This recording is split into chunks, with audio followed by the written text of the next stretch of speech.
السلام علیکم ورحمۃ اللہ۔ اسٹوڈنٹس کیا حال ہیں؟ طبیعت ٹھیک ہے؟ امید ہے کہ آپ سب خیریت سے ہوں گے، اور اب آپ کے پیپر مکمل ہوئے ہیں تو امید ہے پیپر آپ کے بہت اچھے ہوئے ہوں گے۔ اللہ تعالیٰ آپ کو اچھے نمبروں سے، بہترین نمبروں سے کامیابی عطا فرمائے۔ اور اب آپ کو نیو کلاس میں، جو کہ آپ کی 10th کلاس ہے، ویلکم، خوش آمدید۔ ہم تو یہی چاہتے تھے، بہتر بھی یہی تھا کہ ہم آپ کو اسکول میں ویلکم کرتے، لیکن کورونا کی صورتحال کی وجہ سے گورنمنٹ نے اسکولوں کو بند کر دیا ہے۔ تو اسی وجہ سے آپ کا وقت، آپ کا ایک ایک لمحہ قیمتی ہے۔ اسی وقت کو قیمتی جانتے ہوئے کین پبلک اسکول نے ڈیسائیڈ کیا کہ آپ کے تعلیمی سلسلے کو آن لائن پر شفٹ کر دیا جائے، اور آپ کی تعلیمی سلسلے کو آن لائن طریقے سے جاری و ساری رکھا جائے۔ تو اب ہم 10th کلاس کی اسلامیات کو شروع کریں گے۔ 10th کلاس کی اسلامیات میں سورہ احزاب اور سورہ ممتحنہ شامل ہے۔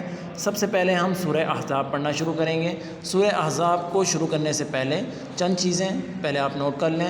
سب سے پہلے سورہ احزاب میں احزاب کا معنی، پھر سورہ احزاب کی وجہ تسمیہ، پھر سورہ احزاب کا تعارف۔ تو اب ہم سب سے پہلے سورہ احزاب میں احزاب کا معنی پڑھتے ہیں۔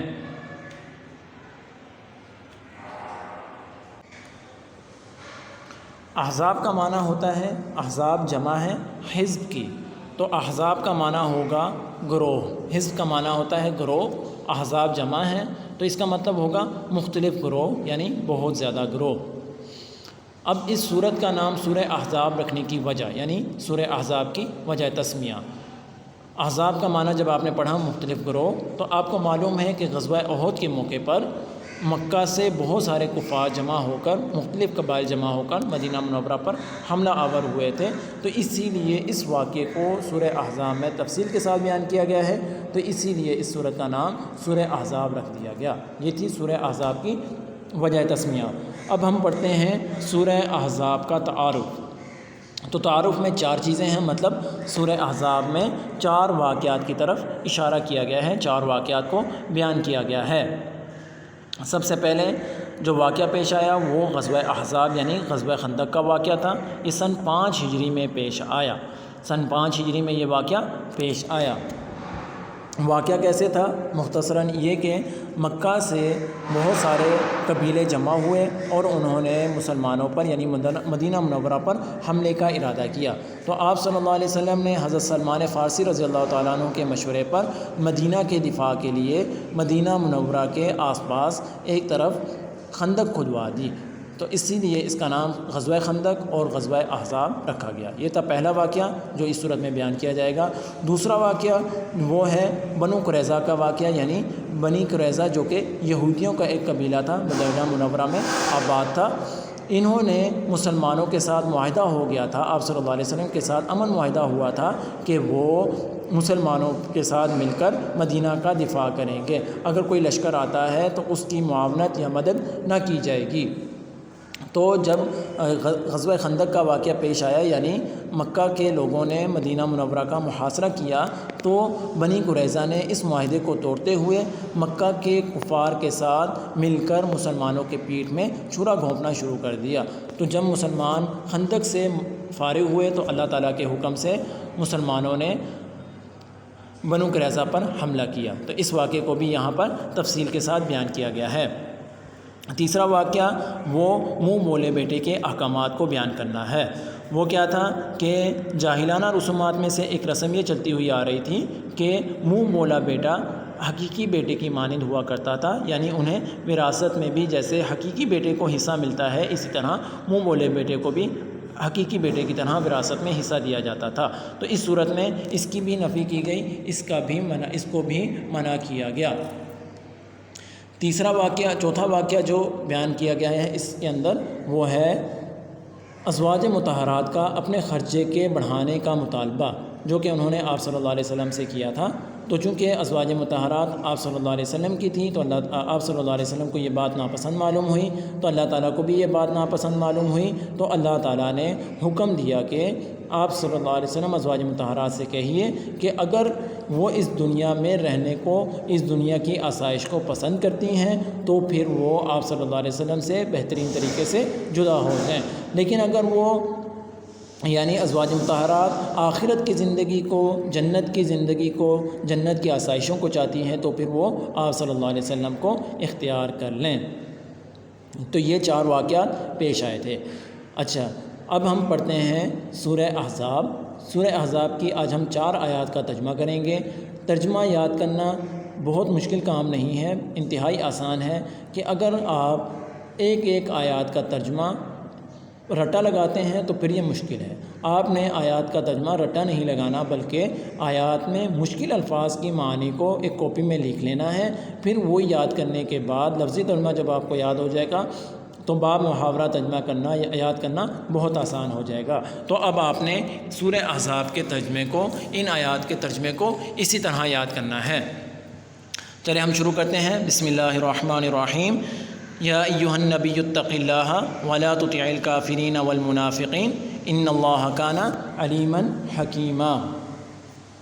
پہلے ہم لفظی ترجمہ پڑھتے ہیں۔ یا مطلب اے، النبی پیغمبر بمعنی، مطلب اس سے کون ہے، مراد ان سے کون ہے، آپ صلی اللہ علیہ وسلم۔ اتقی، یتقی کا معنی ہوتا ہے ڈرنا۔ اتقی امر کا صیغہ ہے تو مطلب ہے ڈرو۔ اتق اللہ، اللہ تعالیٰ سے ڈرو۔ ولا تطع، ولا تطع تم اطاعت نہ کرو، تم فرما برداری نہ کرو۔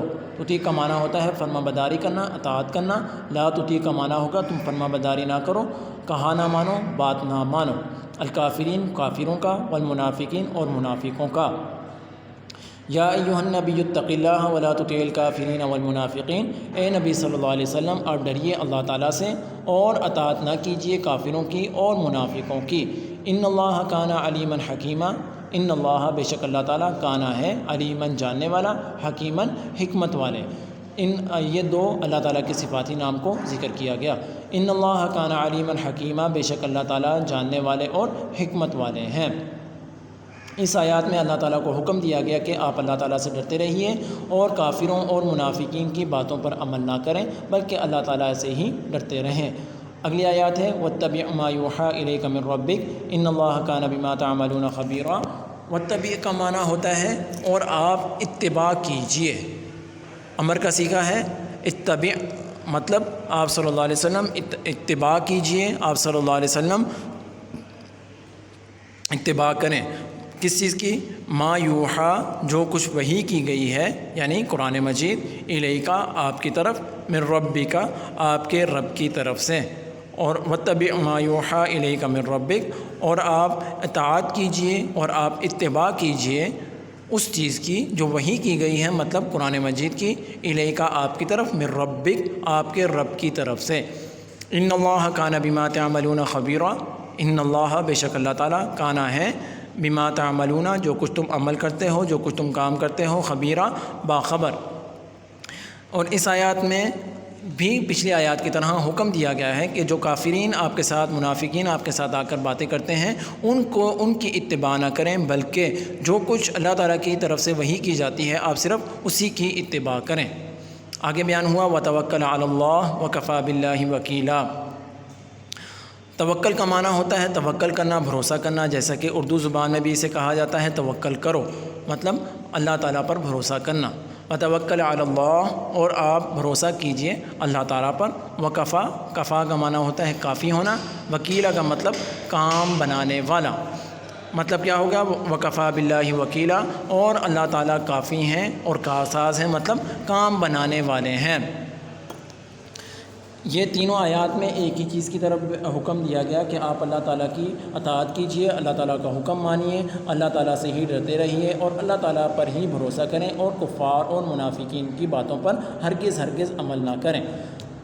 آگے آیات نمبر 4 ہے ما جعل اللہ لرجل من قلبین فی جوفہ وما جعل ازواجکم اللائی تظاہرون منہن امہاتکم وما جعل ادعیاءکم ابناءکم ذالکم قولکم بافواہکم واللہ یقول الحق وہو یہدی السبیل۔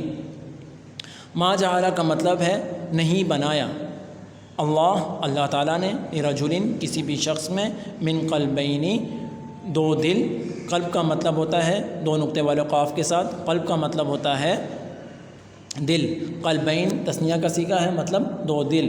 فی جوفہ، جوف کہتے ہیں پہلو کو، سینے کو، تو مطلب ہوا فی جوفی سینے میں. ما جعل اللہ لرجل من قلبین فی جوفی، اللہ تعالیٰ نے نہیں بنایا کسی بھی شخص کے پہلو میں، کسی بھی شخص کے سینے میں دو دل. یعنی کسی بھی شخص کے سینے میں اللہ تعالیٰ نے دو دل نہیں بنائے بلکہ ایک ہی دل بنایا ہے. وہ کس کے لیے؟ کہ وہ صرف اللہ تعالیٰ کے حکم کو مانے، اللہ تعالیٰ کی پیروی کرے اور اللہ تعالیٰ سے ہی ڈرتا رہے.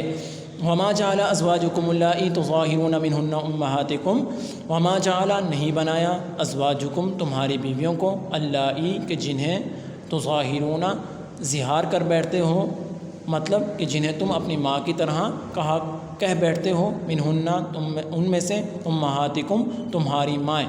وما جعل ازواجکم اللائی تظاہرون منہن امہاتکم، اور نہیں بنایا تمہاری بیویوں کو کہ جنہیں تم اپنی ماؤں کی طرح کہہ بیٹھتے ہو، تمہاری حقیقی مائیں.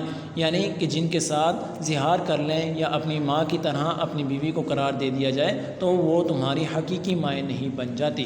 یہاں پر بھی جاہلانہ رسومات میں سے ایک رسم کا رد کیا جا رہا ہے، کو ختم کیا جا رہا ہے.